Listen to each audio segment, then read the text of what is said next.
Okay, so on paper, these PaddleTek paddles are really, and I mean really boring.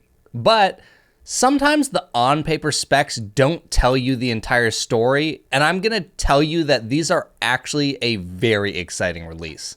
So let's talk about it.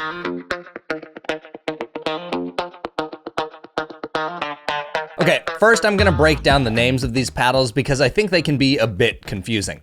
The TKO stands for technical knockout, while the C in each name stands for carbon, which is to signify a raw carbon fiber texture. The X in CX stands for extended because the differences between the TKO-C and TKO-CX are that the C has a shorter 5.25 inch handle and the CX has a 5.75 inch handle for those of you that use a two-handed backhand. The TKO-C is the same shape as a power air, however, one thing to consider is that the usable area of the handle is actually longer than the power air and plays closer to about a 5.5 inch handle when you wrap it up. I've never been able to put two hands on the power air very comfortably, but I can on the TKO-C models. It's still not as long as I would prefer, but it is very usable, and calling this a 5.25 inch handle is selling itself short a bit. So if you were worried about the handle size at first glance, it might not be as bad as you were thinking. With the TKO-CX, all that changes is that you get even more handle length with a 5.75 inch handle. What's funny is I actually held this up to my primary paddle, the 11-6-24 Huarache X,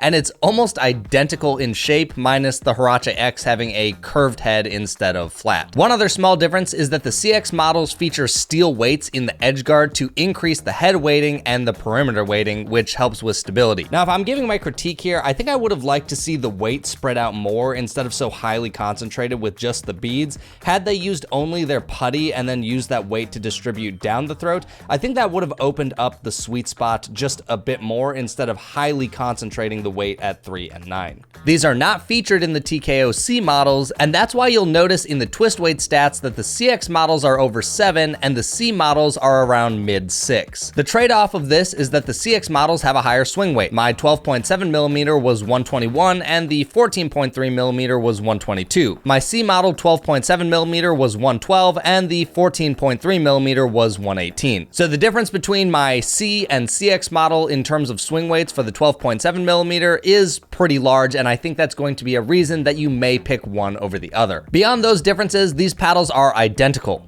All models feature a 4.25 inch grip circumference, raw carbon fiber surface, a tennis style butt cap, and they all feature a fiberglass layer that has helped giving these paddles the extra pop and power that they have. On the TKO-C and CX models, PaddleTek lets you select the weight on their website ranging from 7.8 ounces all the way up to 8.2 ounces, which is a nice touch. A few other things to note: PaddleTek paddles are all made in the US and feature a lifetime warranty. All of the new Bantam models sell for $229.99, and if you guys want to save some money on your order, you can use either of the links down in the description, and a discount code will automatically be applied when you put one of the paddles in your cart. Okay, let's talk about the TKO-CX 12.7 millimeter first. This paddle is all about pop and power. If you've ever tried the Bantam ALW-C, this is exactly like that paddle, but in a longer shape and with a bit more power. While it might not be the power levels of the Gearbox Pro Power, Gen 3 Yola, or Vatic Pro Oni, it's not far behind and definitely classifies itself as a power paddle. I would not be surprised if these new Bantams rank in the top 3 to 5 for pop. It comes off the face very quick in hands battles like the Pro Kenix Black Ace does, and not only that, but it's very loud and sounds aggressive when you take a nice big swing on the ball. It sounds like a loud snap or cracking noise when you take a big swing, and I think that just makes it sound more intimidating.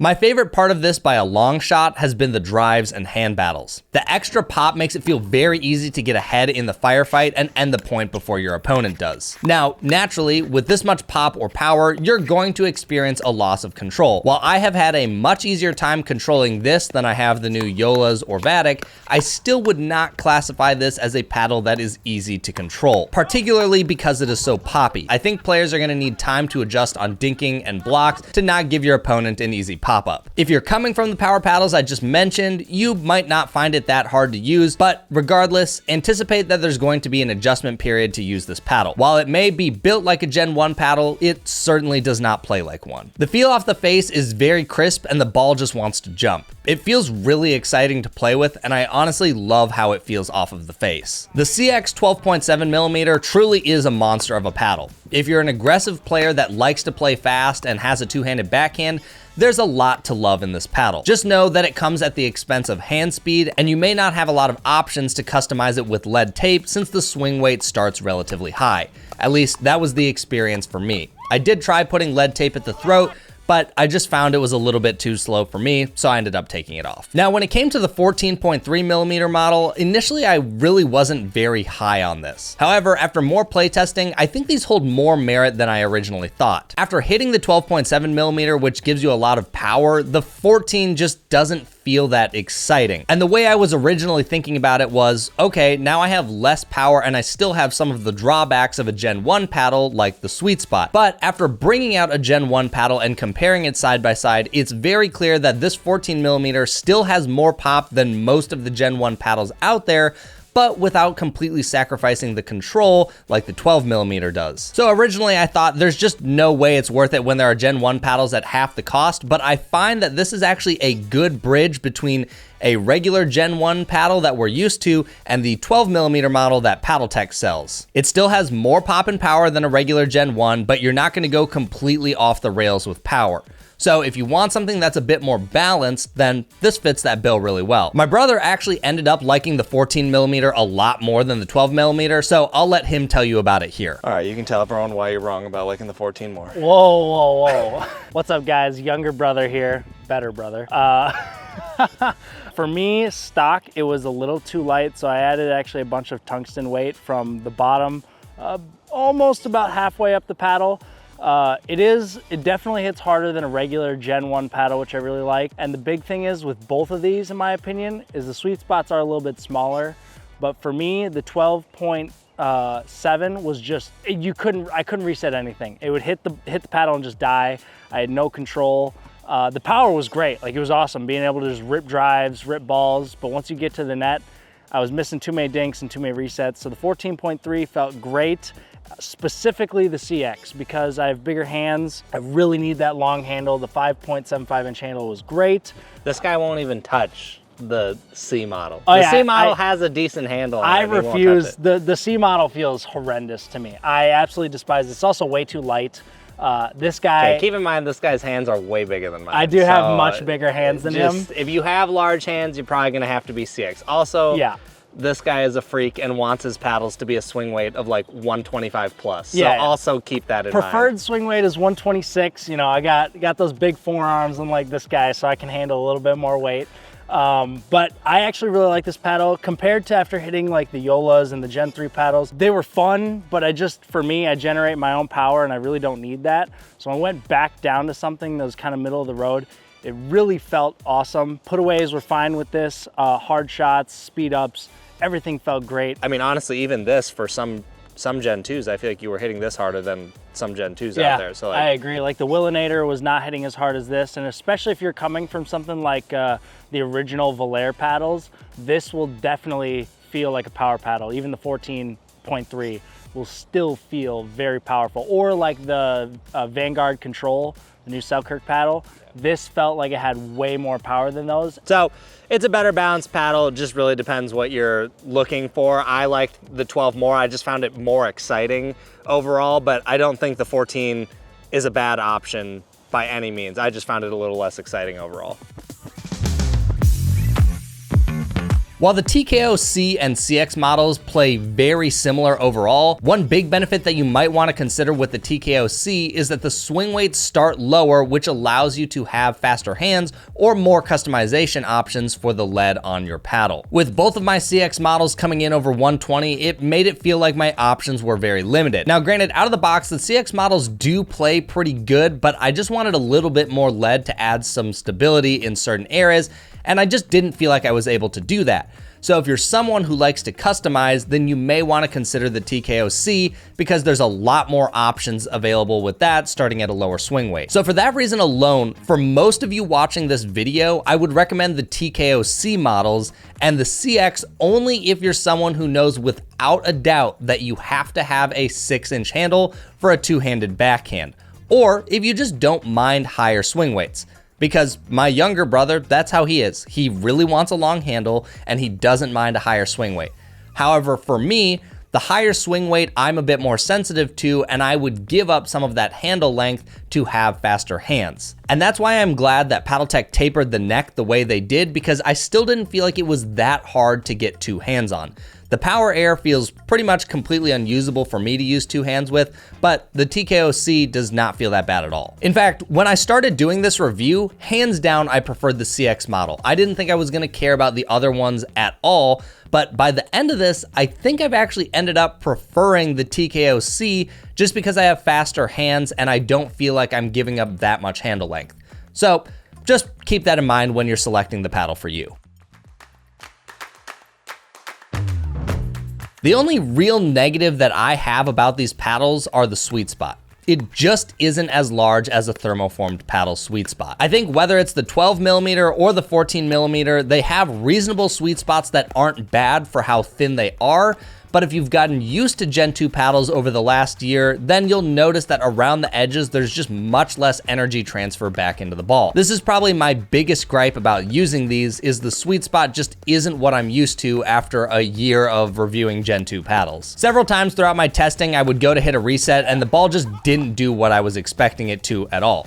So if you're used to a Gen 1 paddle, then you're probably not gonna have any issue adjusting to this. But if you've been spoiled by Gen 2 like I have, then you're probably gonna find that there's a noticeable drop off in the sweet spot.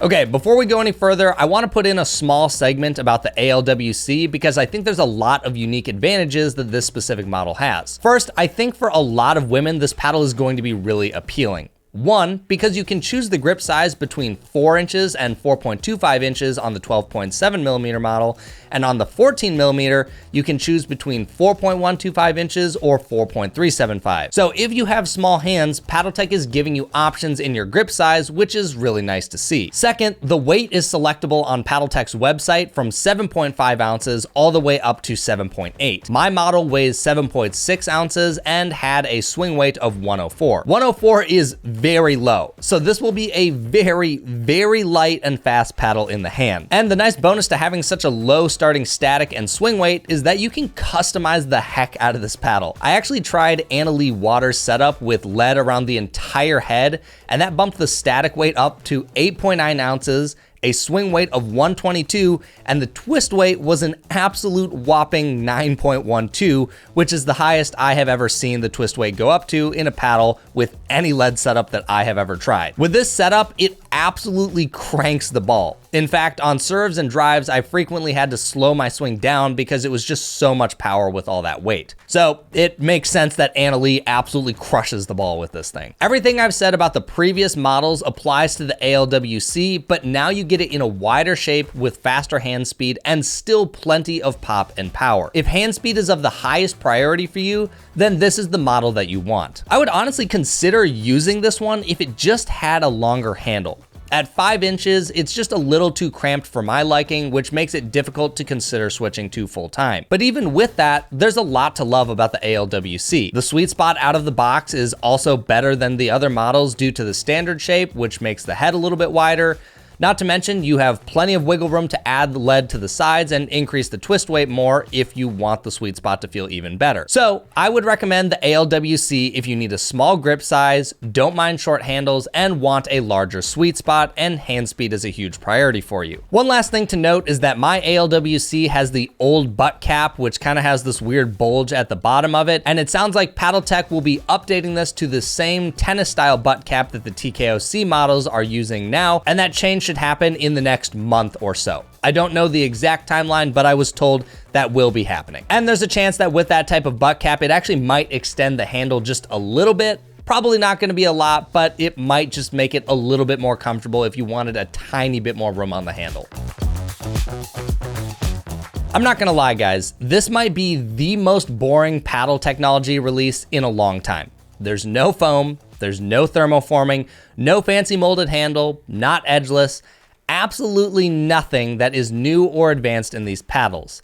But despite all of that, they are a breath of fresh air. If you haven't already seen it, I reviewed the Vatic Oni and also did a podcast episode updating the potential durability issues of the Yola Gen 3 paddles. This core crushing issue is something that has been around for over a year now with Gen 2 paddles, and it's gone through phases of mostly being solved and then unsolved. Some companies are just better at this process than others are currently. Sure, these paddles play amazing, but if you're only gonna get a week to 4 weeks of play out of it before you have to warranty it, is it really that great? Since these PaddleTeks are built with a regular Gen 1 design, which means no thermoforming, no edge foam, no heat, the core should be significantly more durable than those that are thermoformed. There's just less things that can go wrong when your paddle's built this way. Even when you cut open one of these PaddleTek paddles, you can just see that there's nothing fancy going on inside here. But it still performs with the Elite paddles, has less braking and more consistency, so that feels like a giant win for me, regardless of if it's using new technology or not. To me, I don't really care if you're using the latest technology as long as the paddle still performs well,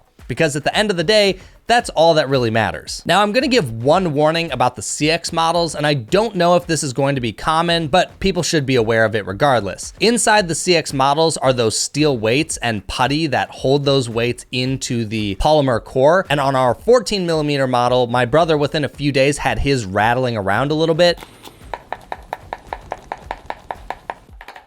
And after we opened it, it seemed like the putty just wasn't placed deep enough, so the steel weight was able to shake around a little bit. It didn't seem to impact performance. It was mostly just annoying that you could kind of hear it rattling around. My 12mm model never did this, so I honestly have no idea if that's gonna be common or if I just got unlucky with this. But if you do hear rattling in the CX models, that's why, and I'm almost certainly positive that PaddleTek would warranty that.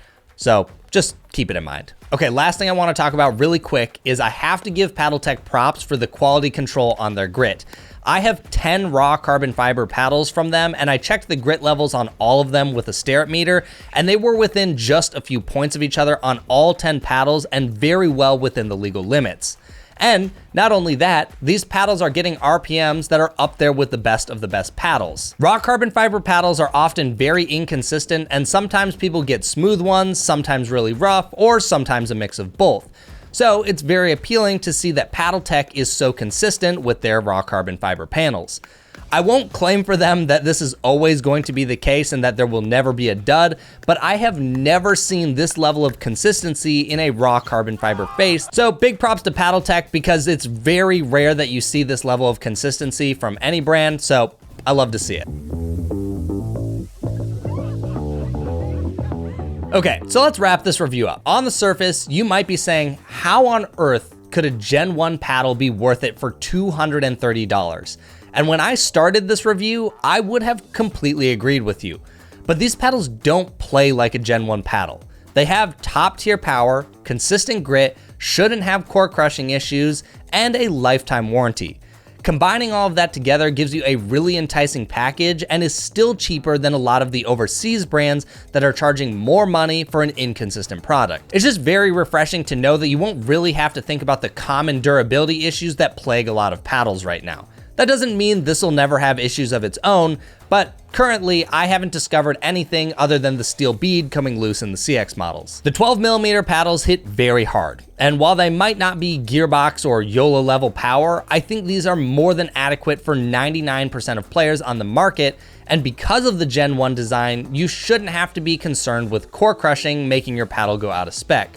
I would recommend the 12mm for people who love singles or are really aggressive doubles players and just love to bang the ball. The 14mm models offer a good balance of pop and power for a Gen 1, but without completely sacrificing your ability to play the soft game. You can easily go from offense to defense when you want it. These aren't complete pillows, but they also aren't a rocket launcher. This is great for someone who wants a step up from a regular Gen 1 paddle, but doesn't want to go completely overboard in terms of power like the 12mm might feel like like for some people. The biggest downside of these paddles minus the ALW-C is just the sweet spot size. It's just not up to par with thermoformed paddles, but if you can get over that, the performance benefits of these paddles are there. So these get a huge thumbs up from me and are something that I will happily recommend to many people. So, well done, PaddleTek. It's nice to have you back.